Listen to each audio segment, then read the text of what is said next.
할렐루야. 가정에서 유튜브로 시청하고 있는 사랑하는 교우들에게도 주님의 은혜와 평강이 함께하기를 축복합니다. 오늘의 말씀은 여호수아서 7장 1절부터 21절까지 말씀인데요, 실패가 가져다 준 선물이라는 제목으로 함께 은혜를 나누려고 합니다. 하나님이 이스라엘 백성들에게 준엄하게 명령하신 말씀이 있었어요. 그것은 가나안 첫 성에 관한 이야기인데, 여리고는 너희 것이 아니고 내 것이다. 여리고는 첫 예물이다. 그래서 이 성을 고스란히 하나님께 바쳐야만 된다라고 말씀하셨죠.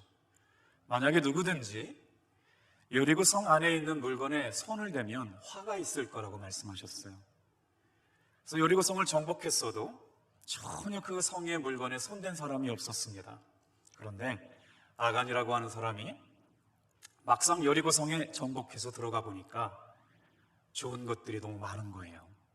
그래서 원래 시날산에 아름다운 외투 은 200세겔, 금 50세겔을 자신의 장막 속에 감추어 놓게 되었습니다. 그것이 하나님 앞에 진노가 되었다는 거예요. 여리고 성에 비하면 아이성은 아주 작은 성이거든요. 그런데 여리고 성을 무너뜨린 이스라엘 백성들의 기세는 아주 무서웠죠. 놀라운 역사 아니었습니까? 전혀 손 쓸 이유도 없이 하나님께서 허락하신 은혜를 경험하게 되었던 거잖아요. 이 요새를 몰아서 이스라엘 백성들이 아이성을 공격하려고 하죠. 그런데 아이성 전투는 대패로 돌아갑니다. 이유가 있었어요. 실패 앞에서 이스라엘 백성들이 얼마나 두려웠던지 아이성 실패로 말미암아 가나안 7족들이 연합군을 결성해서 이스라엘 백성들을 친다면 아주 큰 위기가 될 수밖에 없는 상황이었죠. 오늘 이 실패를 통해서 하나님께서 깨닫게 하신 은혜가 뭔지를 말씀을 통해 함께 나누려고 합니다. 우리 1절 말씀을 같이 한번 읽어보겠습니다. 같이 읽을까요? 시작. 이스라엘 자손들이 온전히 바친 물건으로 말미암아 범죄하였으니 이는 유다 지파 세라의 증손 삽디의 손자 갈미의 아들 아간이 온전히 바친 물건을 가졌습니다. 여호와께서 이스라엘 자손에게 진노하셨더라. 1절 말씀의 주어는 이스라엘 자손들입니다. 3인칭 복수죠. 이스라엘 자손들이 하나님께 범죄하였는데 신실하지 않았다는 겁니다. 여리고 성 전투에서 얻은 전리품 중에 모든 것은 하나님 앞에 드렸어야 함에도 불구하고 빼돌린 사람이 있다는 것이죠. 그래서 모든 사람을 불러놓고 어떤 사람이 그 범죄를 저했는지를 찾아내게 되죠. 그래서 뽑힌 지파가 누구냐? 유다 지파예요. 그리고 나서 뽑힌 가문이 어디냐? 놀랍게도 세라의 집이 뽑힙니다. 그리고 결국 세라의 집안 사람 아간이라고 하는 사람이 지목받게 되죠. 그렇게 뽑힌 문제적인 사람 아간이라고 하는 사람은 어떤 사람인가요? 이스라엘 백성들이 가나안 땅에 정복하러 갈 때 여호수아를 도와서 놀라운 아주 중요한 역할을 감당했던 사람이었다는 거예요. 그런데 그렇게 여리고 성을 무너뜨리는데 큰 공을 세웠던 사람이 탐욕 때문에 온 가족 앞에서 돌에 맞아 죽게 되는 것이죠. 그 비극의 주인공이 바로 아간이라고 하는 사람이에요.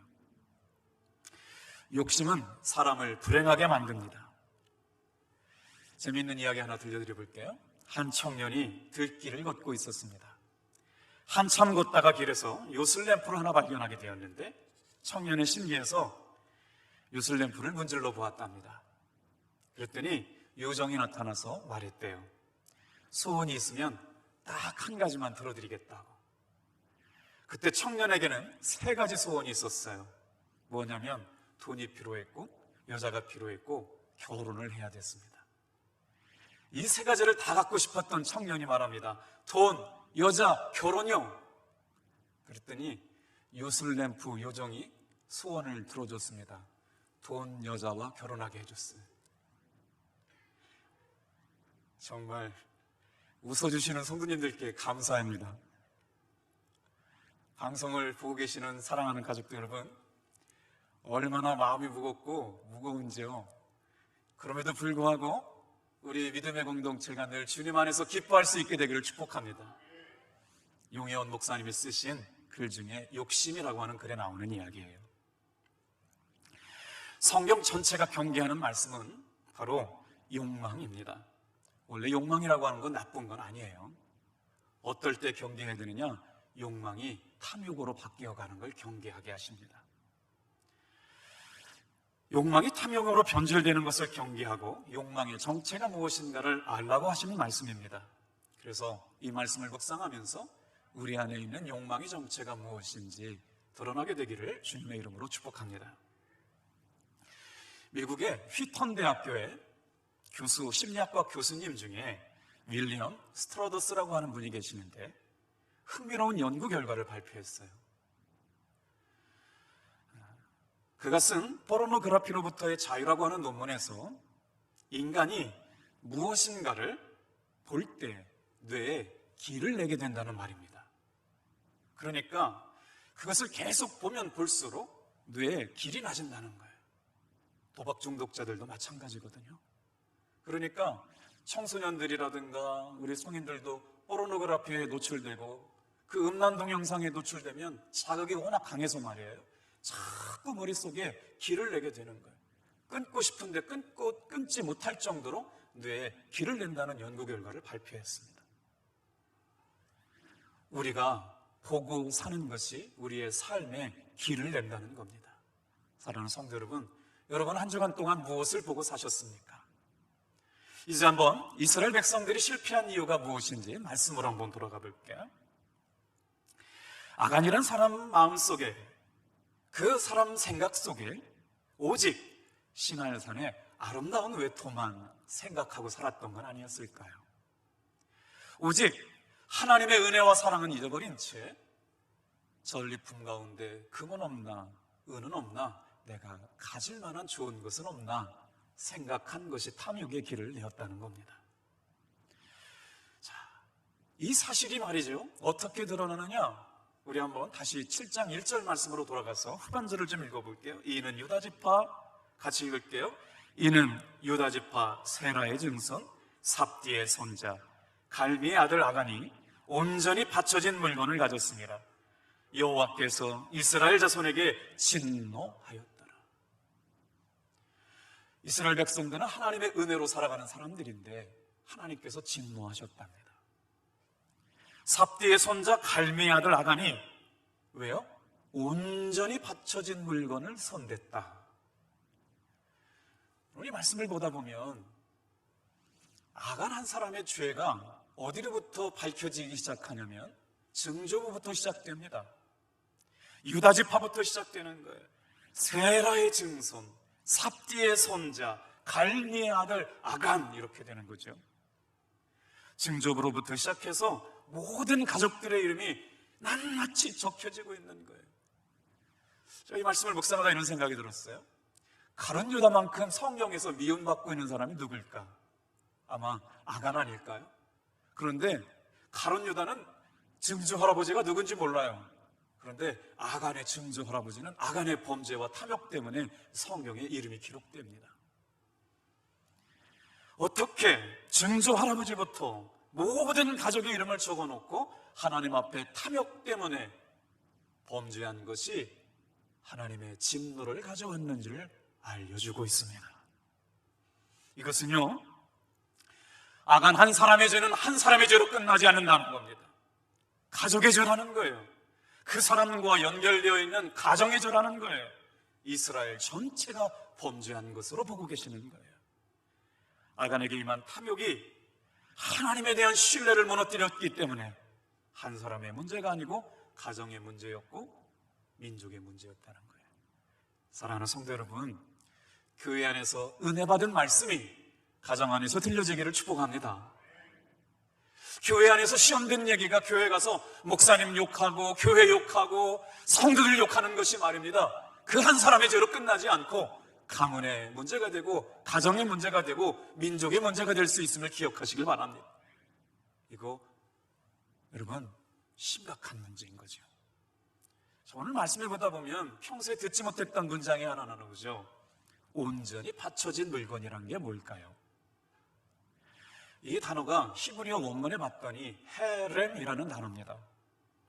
이 헤렘이 뭔가 여호수아서 6장 17절부터 보면 어떤 물건이 하나님 앞에 헤렘이 되는지 정확하게 말씀하고 있어요. 한번 성경으로 돌아볼게요. 여호수아서 6장 17절부터 같이 읽겠습니다. 시작. 이 성과 그 가운데에 있는 모든 것은 여호와께 바쳐진 기생랍과 그 집에 동거하는 자는 모두 살려주라. 이는 우리가 보낸 사자들을 그가 숨겨주었음이니라. 너희는 온전히 바치고 그 바친 것 중에서 어떤 것이든지 취하여 너희가 이스라엘 진영으로 바치는 것이 되게 하여 고통을 당하게 되지 아니하도록 오직 너희는 그 바친 물건에 손을 대지 말라. 19절까지 한번 읽어볼게요. 은, 금과 동철, 기구들은 다 여호와께 구별될 것이니 그것을 여호와의 곳간에 드릴지니라. 무슨 말씀이에요? 이스라엘 백성들이 점령했던 가나안 성은 하나님 앞에 첫 예물이라고 하는 거예요. 첫 것은 누구의 것인가요? 하나님의 것이죠. 그래서 이스라엘 백성들이 아무리 여리고성 안에서 발견된 좋은 것들이 있어도 자기 것으로 삼지 말라고 주님께서 명령하셨어요. 왜냐하면 그것은 이미 하나님께서 성물 삼으시는 거예요. 첫 열매는 하나님 앞에 온전히 바쳐진 예물이라고 하는 거예요. 그래서 아무것도 손대지 말라고 그랬어요.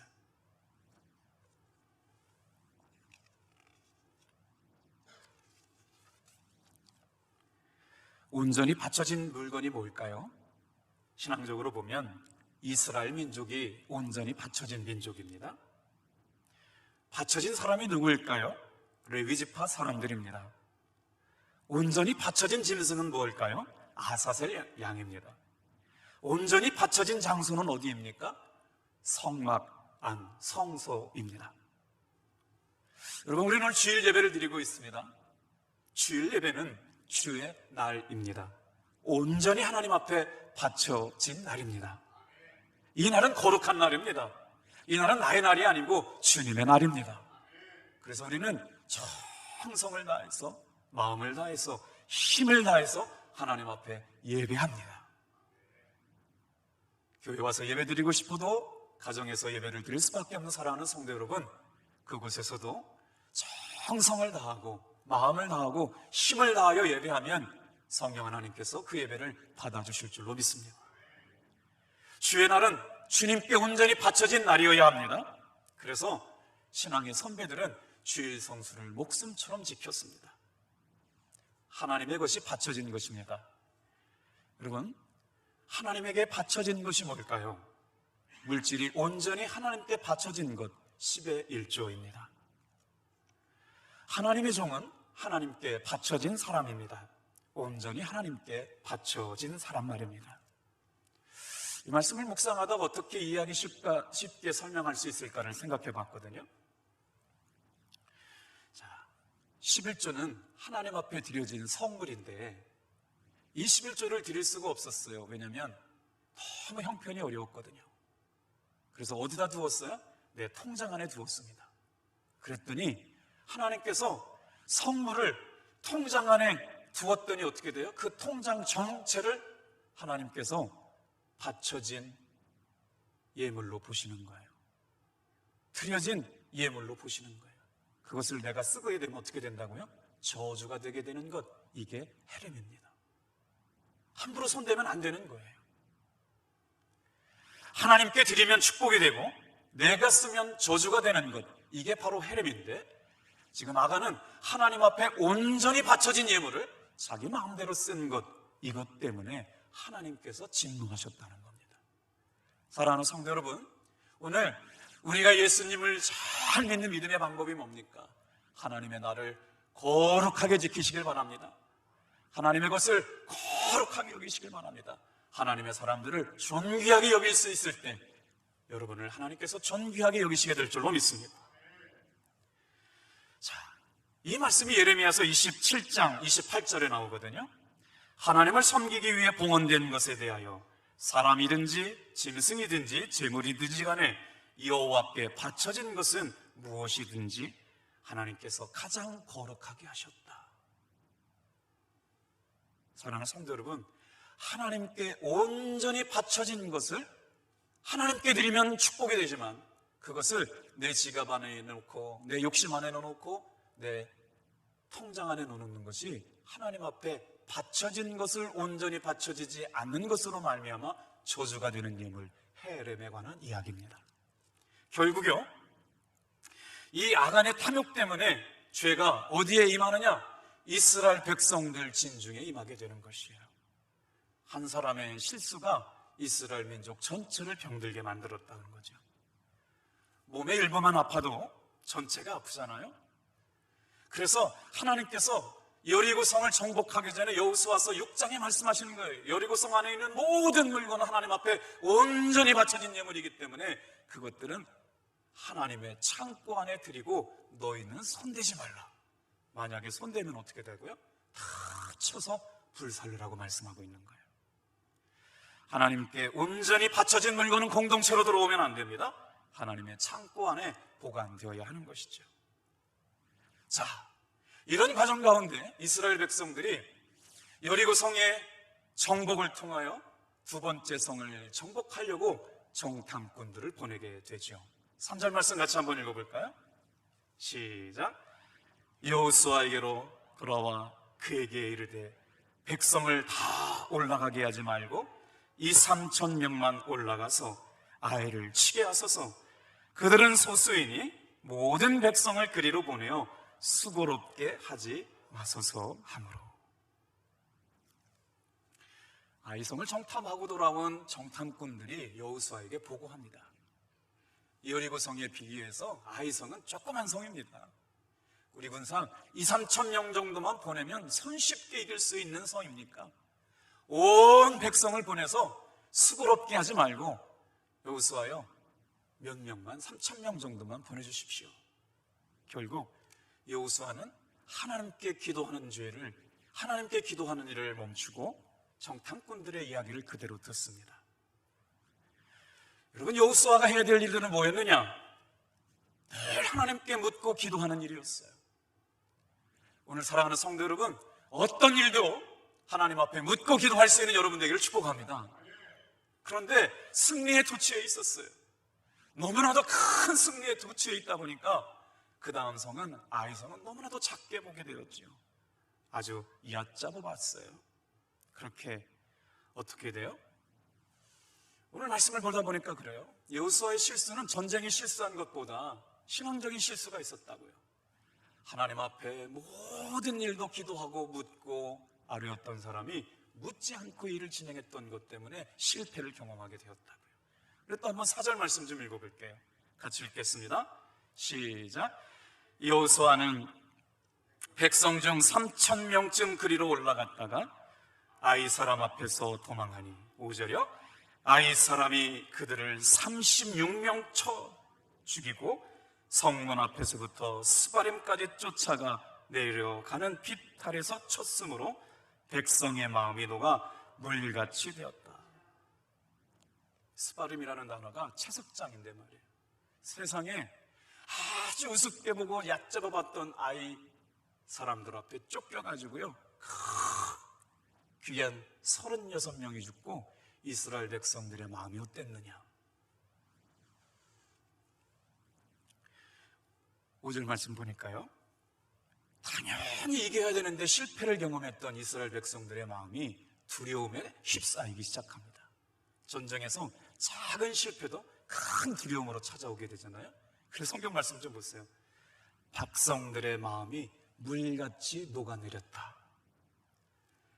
당연히 이기고 승리할 줄 알았던 그때 하나님이 그들을 실패하게 만들으시니까 이스라엘 백성들의 마음이요, 물같이 내려앉았대요. 처절하게 실패를 경험하게 된 거예요. 마음이 무너져 내리고 기운이 쏙 빠지고 마른 거예요. 탐욕이 가장 무서운 것은 하나님과의 관계를 깨뜨리는 것인 줄로 믿습니다. 그래서 예수님께서 이런 말씀하셨어요. 마태복음 6장 24절 말씀이요. 한 사람이 두 주인을 섬기지 못할 것이니라. 무슨 말씀이죠? 물질과 하나님을 겸하여 섬길 수 없다는 거예요. 오늘 말씀을 묵상하면서 이런 생각이 들어요. 내 자신 속 안에 있는 탐욕의 정체를 보고 살 수 있는가 말이에요. 유진 피터슨 목사님이 쓰신 메시지 성경을 보면 헤렘에 대한 이야기를 더 정확하게 알 수 있거든요. 여러분, 다시 한번 제가 12절 말씀을 읽어드려 볼게요. 하나님 앞에 온전히 바쳐진 물건이 뭘까요? 12절 한번 읽어드릴게요. 이스라엘 백성은 더 이상 원수를 똑바로 쳐다볼 수 없게 되었다. 그들 자신이 전리품이 되고 말았다. 저주받은 물건이 있다. 그 저주받은 물건을 없애지 않으면 나는 너희와 함께 있지 아니하겠다. 하나님 앞에 온전히 바쳐진 예물이 하나님께 드려지지 아니하고 장막 안에 숨겨진 그 사건으로 말미암아 하나님은 이스라엘 백성들에게 진노했고 아이성에서 대패를 경험하게 되었고 그들의 마음이 물처럼 녹아드는 사건을 경험하게 되었는데, 그것으로 끝난 것이 아니라 만약에 지금도 너희들 가운데 너희 진중에 온전히 바쳐진 물건을 없애지 않으면 나는 더 이상 너희와 함께 있지 아니하겠다. 얼마나 두려운 말씀인가요? 하나님께서 오늘 이 시간 우리와 함께 할 때 소망이 있는 줄로 믿습니다. 그런데 온전히 바쳐진 물건이 이스라엘 진중에 있음으로 말미암아 하나님께서 말씀하시는 거예요. 나는 너희와 함께 있지 않겠다.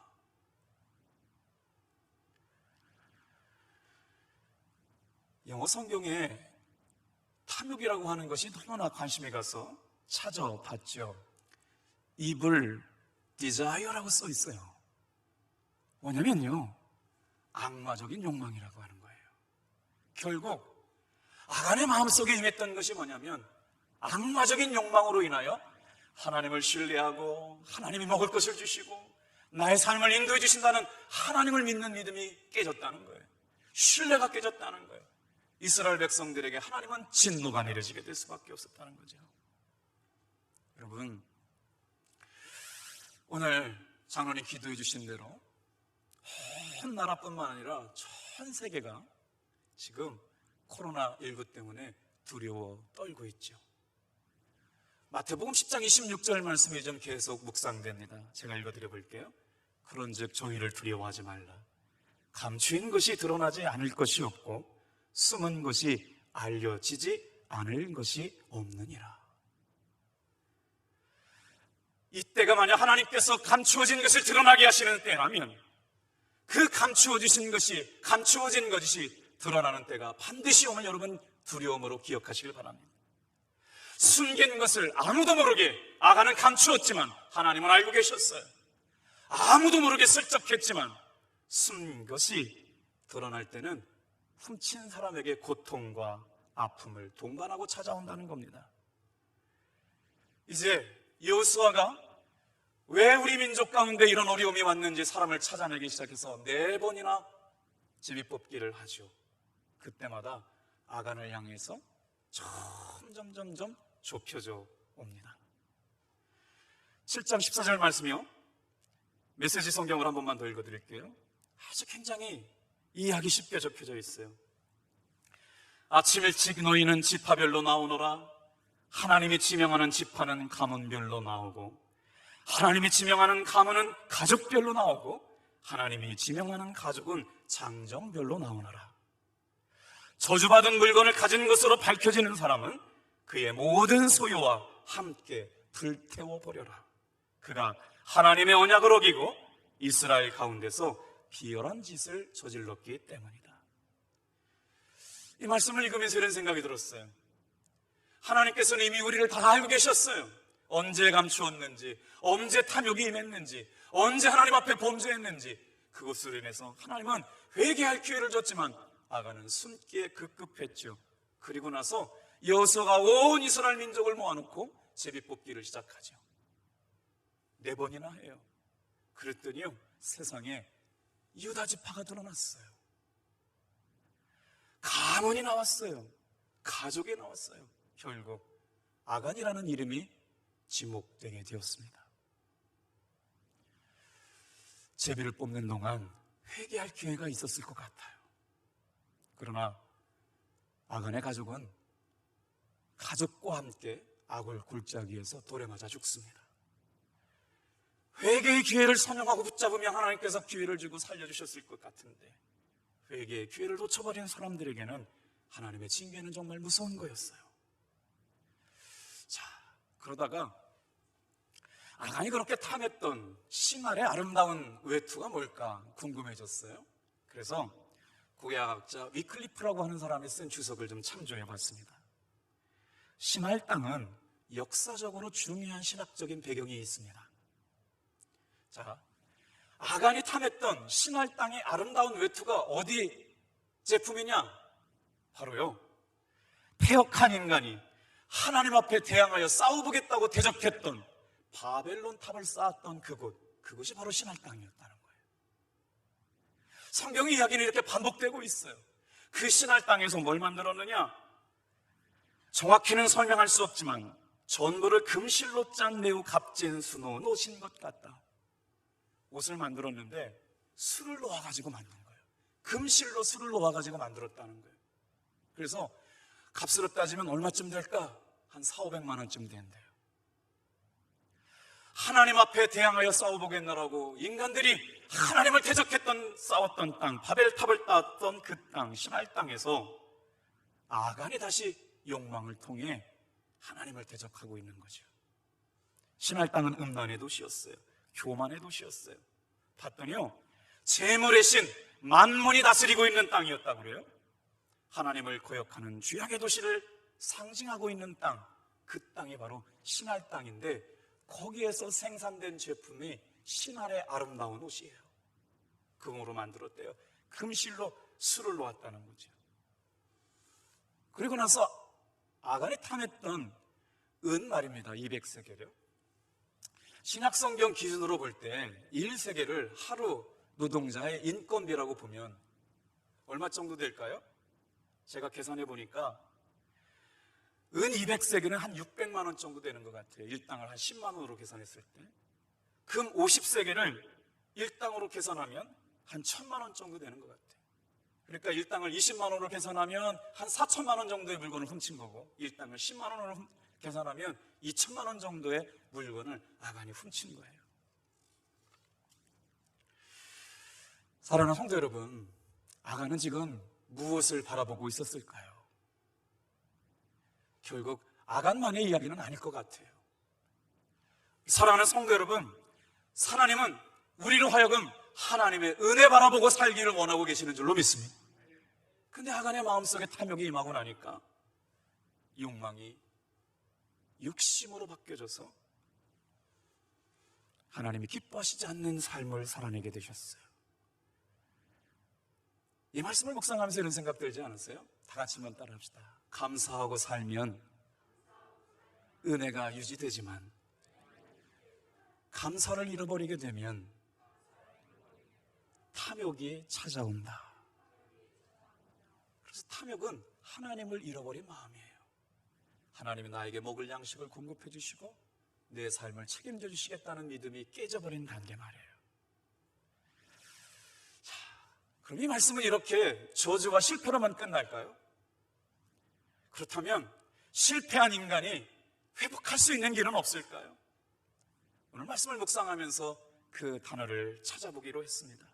실패한 인간을 회복시켜 주시는 하나님의 은혜 말입니다.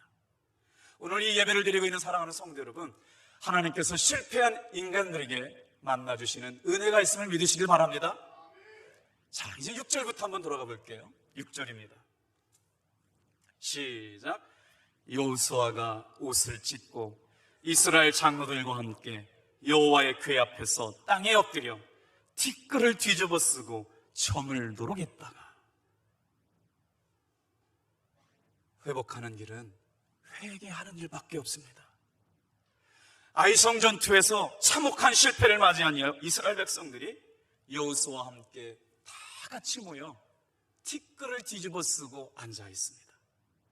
티끌을 뒤집어 썼단 말이 뭘까요?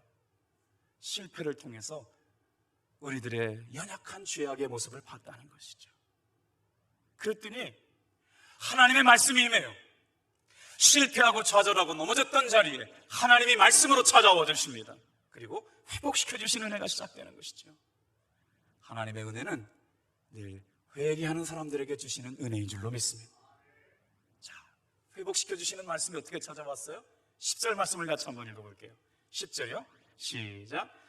여호와께서 여호수아에게 이르되 일어나라, 어찌하여 이렇게 엎드려 있느냐.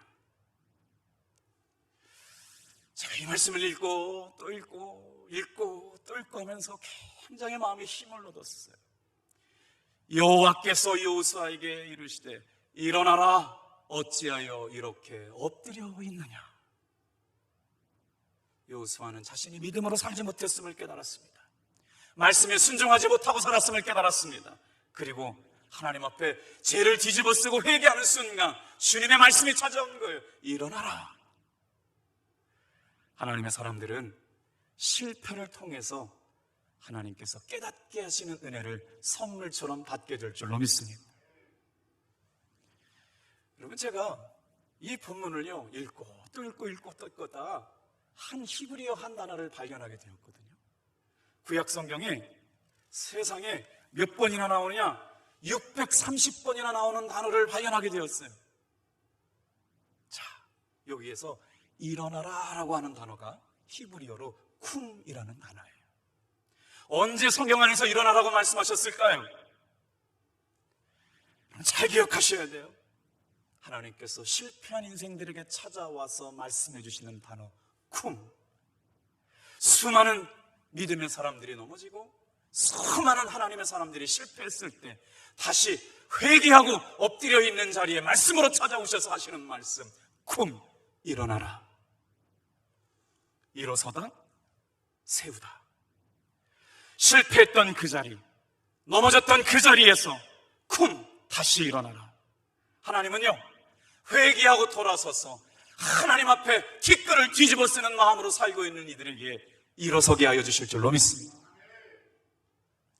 소녀야 일어나라 라는 말이 탈리타 쿰입니다. 소녀야 일어나라, 일어나라 라고 할 때 쓰는 단어가 쿰이에요. 오늘 그 실패했던 자리에서 하나님께서 말씀으로 찾아와서 위로해 주시는데 말이에요. 그 넘어졌던 자리에서 일어나라고 말씀으로 찾아오시는 말씀이에요. 민수기 23장 18절 말씀에 보니까 일어나 하나님의 말씀을 받아라.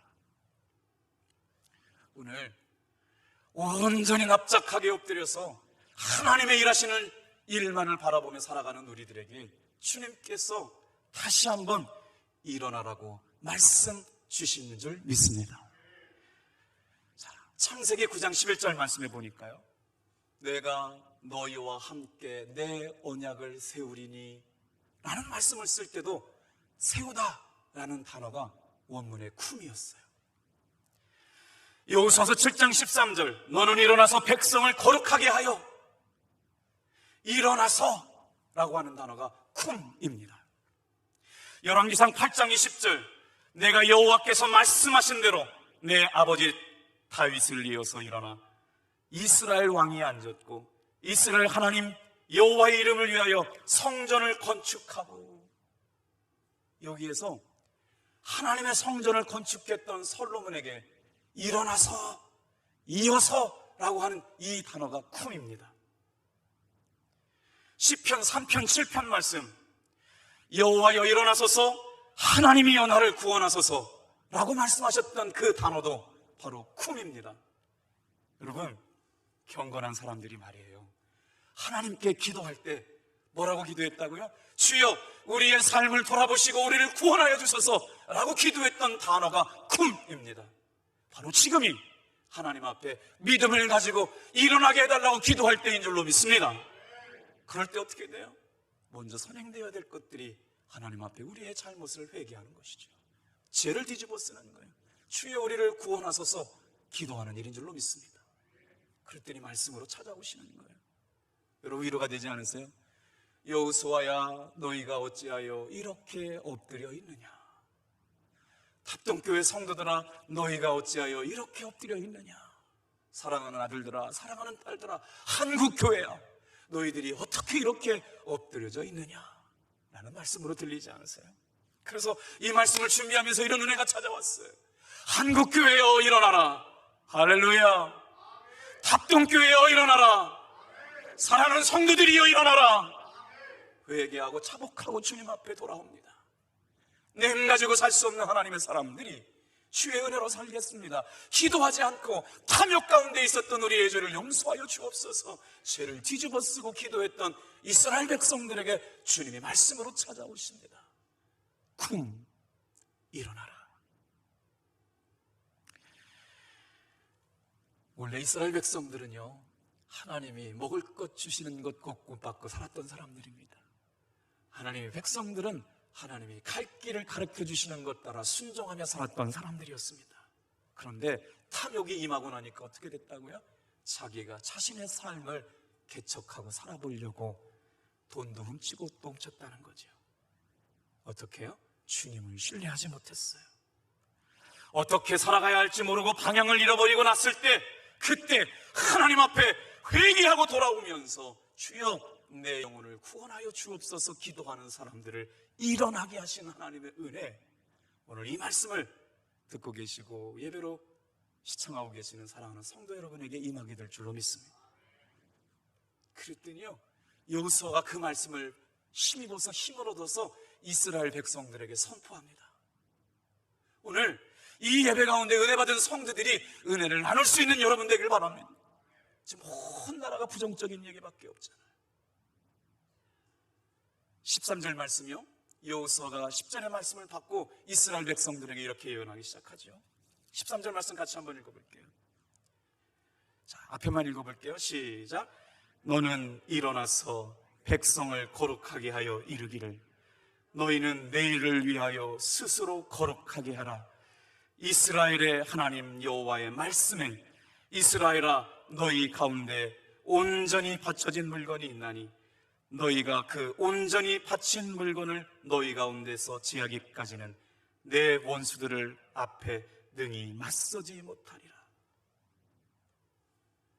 너는 일어나서 실패의 자리에서 들려주시는 하나님의 선물 같은 은혜 아니겠어요? 너는 일어나라. 어디에서 실패했는지 되돌아봐라. 하나님을 바라보지 못하고 탐욕 가운데 사로잡혀 살았던 것들을 바라봐라. 그리고 백성을 거룩하게 하여 이르기를 너희는 내일을 위하여 스스로를 거룩하게 하라. 아이성에서 하나님은 처절한 대가를 지불하게 만드셨어요. 아간을 향하여 던진 돌무더기에 쌓이는 곳은 폐허가 되게 만드셨어요. 이게 무슨 말씀입니까? 하나님께서 허락하지 않으면 그 어느 것도 내 것이 될 수 없다는 거예요. 아멘. 내가 가지고 있는 것이 전부가 내 것인 것 같지만 하나님께서 허락하시지 않으면 그 어떤 것도 내 것이 될 수 없다는 거예요. 아이는 폐허, 무덕이라는 말입니다.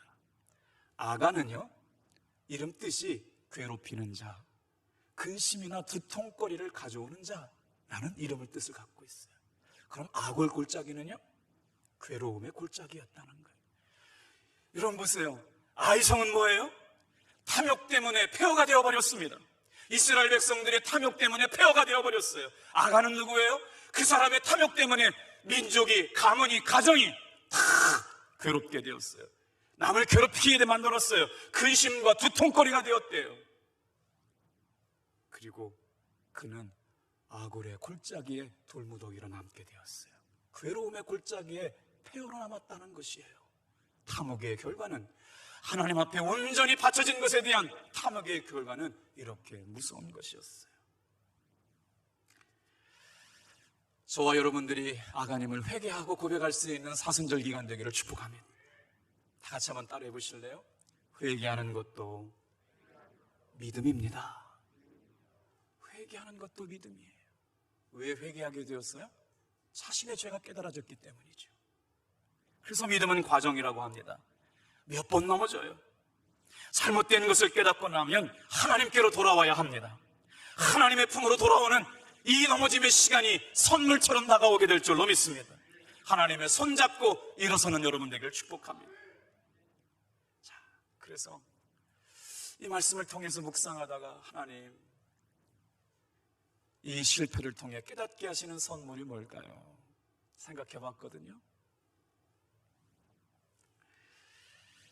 텅 빈 예배당 안에서 새벽 기도가 시작되었습니다. 새벽 5시부터 6시까지 기도가 진행되는데 성도님들이 새벽에 나오셔서 눈물로 기도하시는 거예요. 그 소리를 들으면서 무척 마음이 아프더라고요. 마치 정말 제재 때문에 그런 일이 생긴 것 같아서 굉장히 마음이 아프더라고요. 그런데 말입니다, 여러분. 하나님께서 왜 우리를 이렇게 텅 빈 예배당 가운데 예배하게 만드셨을까요? 탐심으로 시작된 아간의 범죄가 우리로 하여금 하나님으로부터 분리시키는 일이라면 잘 기억해 보세요. 대한민국 민족의 교회들이 탐심과 욕망에 휩싸여서 하나님께 온전한 예배를 드릴 수 없는 분리시키시는 시간이라면 바로 지금 우리가 들어야 할 말씀은 아간에게 던져주셨던 말씀이 아닐까요? 여호수아에게 던져주셨던 말씀이 아닐까요? 너희가 어찌하여 이렇게 엎드려져 있느냐? 하나님이 원하시면 말입니다, 성전에 가득 찼던 성도들도 한순간에 흩어버리실 수 있습니다. 하나님으로부터 분리시켜 놓으실 수 있다는 거예요. 텅 빈 예배당에 눈물 흘리는 성도들을 보면서 하나님이 흩으시면 아무것도 남지 않는구나 고백하지 않을 수가 없었어요. 여호수아와 함께 이스라엘 백성들이 여리고성에서 하나님의 은혜로 승리했음에도 불구하고 마치 자기들이 힘 가지고 승리한 교만에 빠져 있을 때 하나님은 아이성에서 대피하게 만들어요. 뭘 깨달아요? 승리와 전쟁은 오직 하나님께 속한 것인 줄 믿습니다. 오늘 우리가 승리할 수 있는 방법이 뭐예요? 하나님께 돌아가는 것입니다. 하나님 앞에 우리의 탐욕을 내려놓고 우리의 욕망을 주님께 내려놓고 주님이 일하심을 바라볼 수 있을 때 다시 일어서게 하실 줄로 믿습니다. 하나님께만 마음 쏟으며 살라는 말씀 아닐까요? 사순절입니다. 말씀과 기도로 금식함으로 탐심을 내려놓고 욕심을 내려놓고 하나님께만 집중하며 사는 여러분 되기를 축복합니다. 골로새서 3장 5절 말씀입니다. 탐심은 곧 우상 숭배니라. 왜요? 탐심은 하나님과의 신뢰를 깨트려 보는 일이기 때문에 오늘 이 말씀을 통해서 우리 마음속에 틈타 들어왔던 탐심 때문에 하나님께서 이 예배당을 막으셨다면 우리는 하나님 앞에 회개해야 합니다. 두 번째 생물은 뭘까를 생각해 봤어요. 주님께서 모이는 교회에 모이지 못하게 하시는 이유가 뭘까? 그동안 한국교회에 하나님은 엄청난 복을 주셨죠. 빛과 소금의 역할을 감당하라고 말입니다. 그런데 그 역할을 온전히 감당하지 못하니까 유사종교가 생기고 거짓을 증거해도 수십만 명이 모이는 사이비 종교가 대한민국 조국을 강타하고 있는 현실 앞에서 말입니다. 연예인들, 검사장들, 정부 관료들, 관련 안 된 사람들이 없더라고요. 여러분, 이 말씀을 들으면서 말이죠, 이 시절을 지나면서 말이죠, 코로나19를 통해서 우리가 정말 깨달아야 할 건 말이에요. 여러분 한번 생각해 보세요. 하나님께서 지금 무슨 일을 하셨다고요? 교회에서 모여서 예배 드리는 일을 금하셨다고요. 이거 그냥 일어난 일이 아닌 거예요. 이렇게 큰 시련과 고난을 당해서 먼저 해야 될 일이 있습니다. 온전히 하나님 앞에 회개할 수 있는 시간들 되기를 축복합니다. 늘 우리는 죄를 짓고 실패를 경험하며 사는 연약한 존재입니다. 그래서 어떻게 다시 일어서느냐? 하나님 앞에 회개함으로 하나님께 나아갈 수 있는 가장 빠른 길을 주신 줄로 믿습니다. 여호수아와 이스라엘 장로들이 하나님 앞에 와서 죄를 뒤집어 쓰고 그곳에 앉아 하나님의 말씀이 임할 때까지 기도했다는 거예요. 사랑하는 성도 여러분, 이때가 바로 하나님께서 우리 탑정교회를 기도하게 하시고 대한민국 교회를 교회되게 하시고 성도를 성도답게 진짜 그리스도인으로 만드는 기회임을 깨달아서 하나님으로부터 분리시키시는 일들이 있게 하신 줄로 믿습니다. 그러면 통회하고 자복하고 회개하고 죄를 뒤집었을 때 다시 일어서게 하실 줄로 믿습니다. 하나를 더 묵상했어요. 마스크를 쓰지 않고는 하루도 살 수가 없습니다. 저도 당진 시내 약국에 3번이나 갔는데요, 마스크를 구할 수가 없더라고요. 여러분, 우리가 언제부터 이렇게 마스크를 쓰지 않고 살 수 없는 일상을 살아본 날들이 있나요? 이 말씀을 생각하면서 하나님은 이 때를 통해서 무엇을 깨닫게 하실까? 수없이 많은 날 동안 무책임한 말하고 살았던 건 말입니다. 그 말하고 그러신 거 아닐까요? 우리 약독한 여로 판단하고, 우리 약독한 여로 저주하고, 흉보고 헐뜯고 비난하고, 이 말을 금하며 사는 여러분 되길 축복합니다. 여러분에게 하시는 말씀뿐만 아니라 저에게 하는 말이에요. 감사를 잃어버리고 하나님의 은혜를 잃어버리고 살아서 원망하고 불평하고 시기하고 질투하며 살았던 우리들의 신앙을 되돌아볼 수 있는 이 시기 되기를 축복합니다. 욕심과 탐심에 사로잡혀서 우리도 모르게 신할산에 번쩍번쩍 빛나는 금 아름다운 외투를 사모하고 살고, 욕망이 아닌 줄 모르면서 아닌 척하며 은과 금을 타며 살았던 우리들의 모습, 헤렘, 온전히 바쳐진 물건이 하나님께 바쳐지지 않은 것으로 저주가 되게 하신다는 말씀, 이 말씀이 저와 여러분들에게 주시는 말씀이라 생각됩니다. 그러면서 꿈꿉니다. 우리가 다시 모여서 예배하는 그날에는 온전히 하나님께만 영광이 되고 온전히 하나님께만 기쁨이 되고 영과 진리로 드리며, 이렇게 가슴을 치며 예배드리고 싶어도 드리지 못하는 상황 가운데 만들게 하신 하나님 앞에 최선과 정성을 다하여 예배하는 날, 함께 모여서 은혜를 나누는 날이 속히 오게 하실 줄로 믿습니다. 기도하겠습니다.